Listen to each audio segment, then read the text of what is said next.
Savez-vous qu'à travers vos explications et à travers les années de conférences que vous avez données, je me suis aperçu d'une chose, c'est que les gens avaient beaucoup plus de facilité, curieusement, à comprendre ce que vous expliquiez au niveau de l'esprit, de l'âme, que de comprendre la mécanique même de l'ego.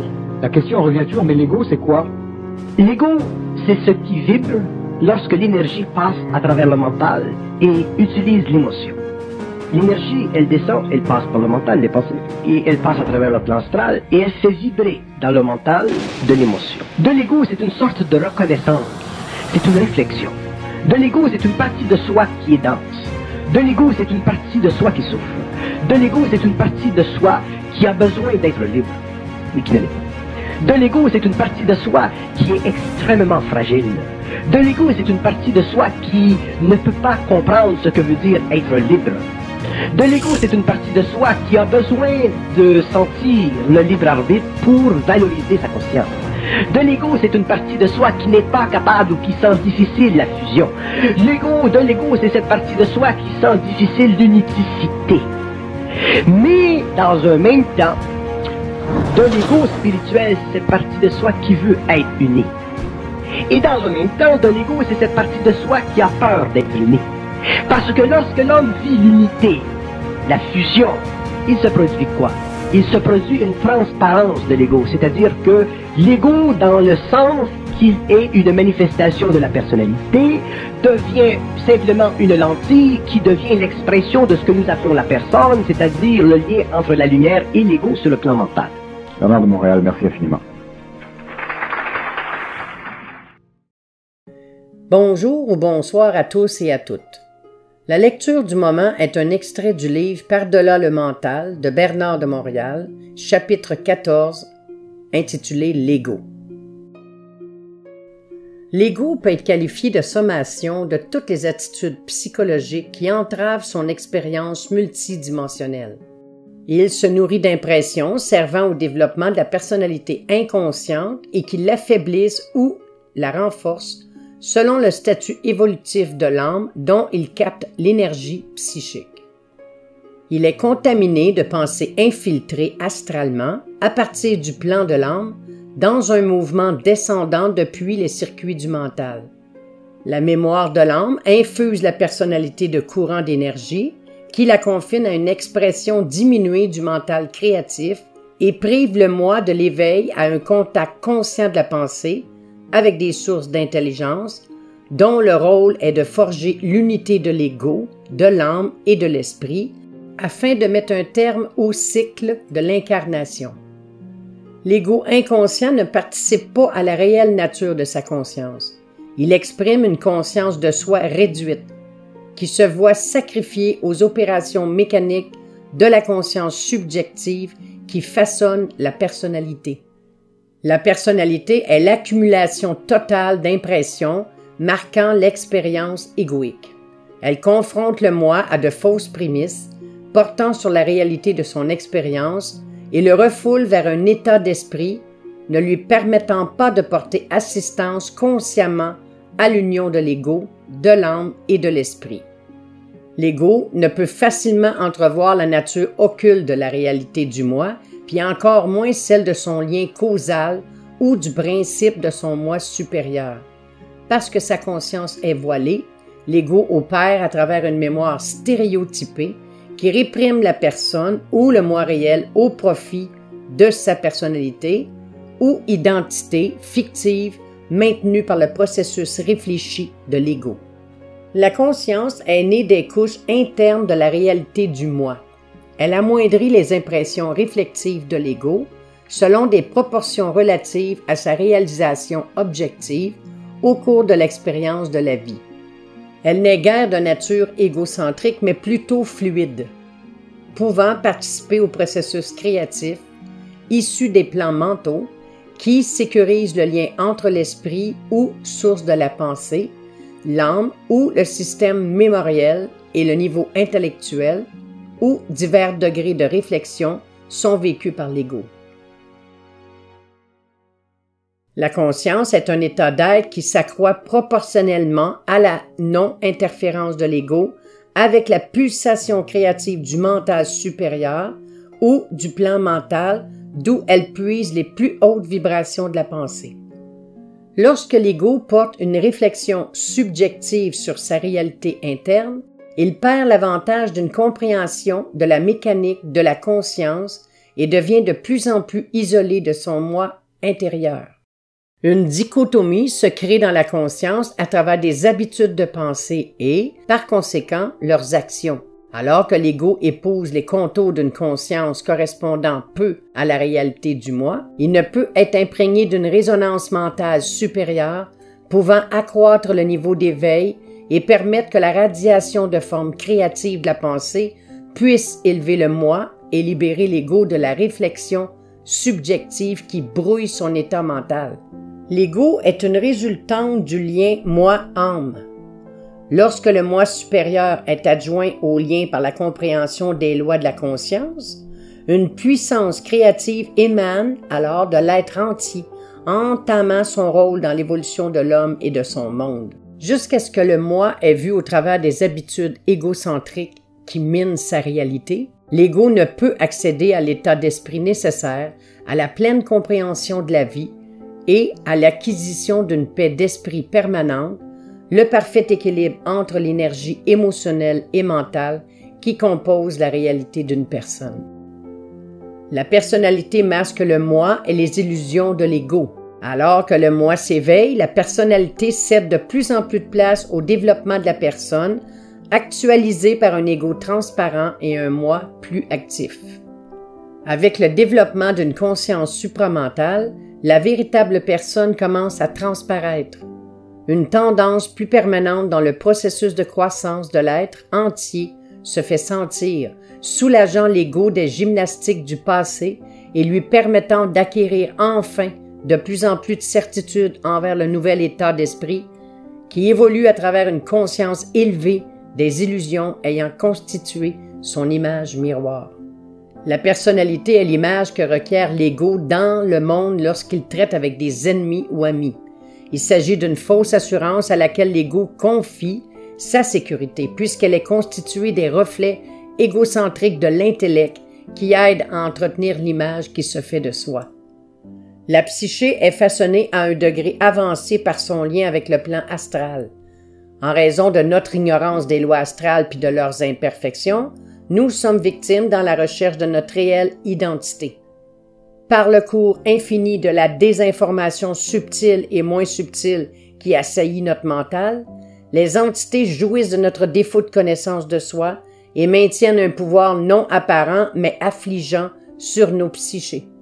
Lorsque l'ego a atteint une réelle identité, il cesse d'être affecté par son énergie astrale ou celle des autres. L'âme doit être renouvelée dans son énergie si elle doit devenir libre de ses pensées astrales, périphériques ou égrégores.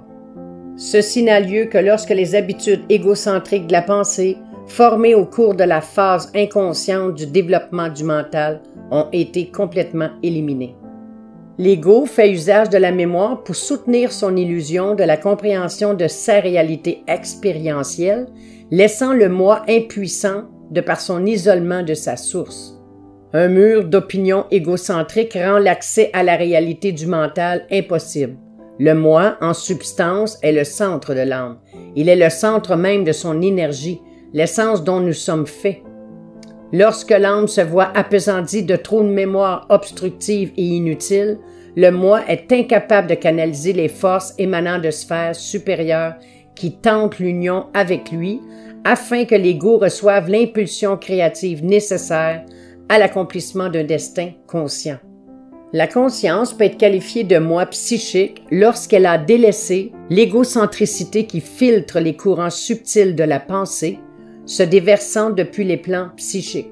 Il est essentiel à l'équilibre psychologique de l'ego qu'il puisse éventuellement utiliser cette énergie mentale en vue de maîtriser la désinformation qui magnétise l'ego et qui accroît ses illusions spirituelles. Ceci est le dernier pont que nous devons franchir avant le contact avec les plans mentaux supérieurs du mental conscient. L'univers est un vaste souterrain occulte de force devant être contrôlé à travers un éveil pouvant prémunir contre les méandres naïfs d'une conscience emplie de désir pour l'élévation spirituelle. L'homme est un être intelligent. Il doit être vigilant dans les affaires de ce monde et encore plus dans celles de la psyché.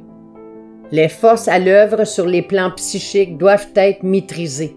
Jusqu'à ce que l'ego ait été éveillé à la conscience de son contact, il demeure un pion dans une joute cosmique où les caprices de l'astral ont écarté l'humanité de la communication consciente pendant des millénaires. L'ego conscient est une force en soi. Il perçoit une vision globale ayant l'habilité d'entrevoir la composition astrale de la conscience planétaire. Le problème que posent les courants de la spiritualité autant modernes qu'anciens réside dans ce fait que nous avons tendance à les prendre pour acquis, alors qu'en fait elles représentent des formes subtiles de manipulation astrale, ne pouvant être esquivées que par un éveil accru aux failles psychiques qui sous-tendent la construction des visions spirituelles. La conscience évolutionnaire contrecarrera le processus astral du mental. La collaboration avec les forces de la communication mentale intelligente constituera la base d'un équilibre créé par une lutte interne pour une réelle liberté. L'ego est une lentille à travers laquelle les pensées mentales ou astrales façonnent la conscience. Lorsque cette lentille a été suffisamment polie par la vie et par l'éveil aux pièges astraux qui accompagnent la pensée subjective, il développe une habileté accrue à percevoir les fins registres de l'intelligence prépersonnelle, libre de la manipulation astrale. L'intelligence prépersonnelle est l'essence du génie créatif et indique la qualité ultime du développement conscient de la pensée. L'ego objectif constitue la voie d'accès à la conscience créative lorsqu'il commence à réaliser la nature multidimensionnelle de la réalité du mental. La conscience objective de la pensée est fondamentale et révolutionnaire. Elle accroît le niveau d'éveil bien au-delà de celui que connaît l'humanité actuelle. L'univers est peuplé d'intelligences qui se distinguent par leur niveau d'expérience par rapport à la nôtre, en raison de la qualité des mondes qu'ils habitent. Notre myopie rationnelle rend difficile le fait d'imaginer que la réalité soit autre que ce que nous croyons. Or, nous nous permettons aisément de communiquer avec ces mondes interdimensionnels à travers la formulation mécanique de la prière. Si nous étions plus près de notre moi réel, la prière se convertirait rapidement en une forme surannée de communication inconsciente substituée par un contact direct par le réseau psychique de la communication. Nous serions introduits à la nature intelligente de la réalité de l'univers. Tout le fondement de l'expérience de vie subjective est relié à l'incapacité qu'éprouve l'ego à extraire une forme de communication supérieure de son expérience mentale, un savoir qui coexiste avec les fonctions mentales inférieures ou de l'intellect. L'ego en soi ne pose pas de problème car il ne représente qu'une part du développement psychique de la conscience. Il devient une entrave lorsqu'il y a réflexion portant sur des données psychologiques, ce qui forme les illusions du fondement de la personnalité, plutôt que d'objectiver le cours prépersonnel de la pensée qui jaillit de la relation créative avec des formes qui soutiennent la réalité au-delà de l'expérience psychologique. L'homme nouveau défiera toutes les forces qui se dressent au-dessus de lui dans les sphères psychiques et portera son ego à un état de transparence qui les séparera nettement de la conscience de la masse. Le prix à payer sera grand car il n'a jamais fait l'expérience de ce qui lui appartient, c'est-à-dire la liberté créative totale du mental. Celle-ci ne lui sera donnée que lorsqu'il en sera lui-même emparé. Il y a moins d'amour dans le monde invisible que nous n'aimerions le croire, de par notre nature spirituelle, émotionnelle et naïve.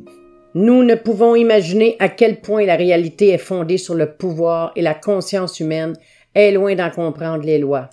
L'univers ne partage pas à part égale les idéaux spirituels humains.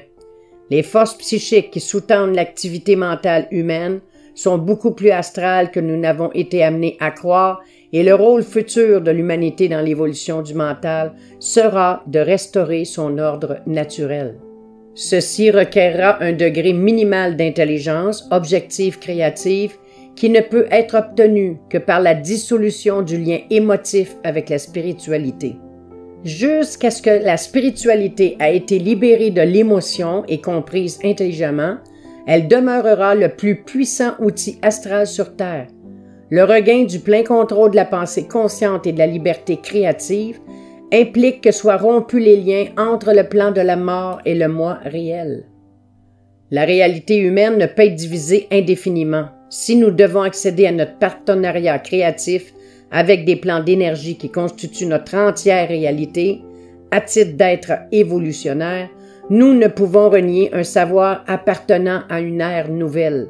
Nous sommes complets en nous-mêmes, mais partiels en dépit de nous-mêmes. Nous ne pouvons retrouver le plein usage de nos facultés que par la réévaluation des habitudes de la pensée qui ont forgé une personnalité se révélant inconvenante à notre identité unique. Bien à vous, je vous salue, à la prochaine.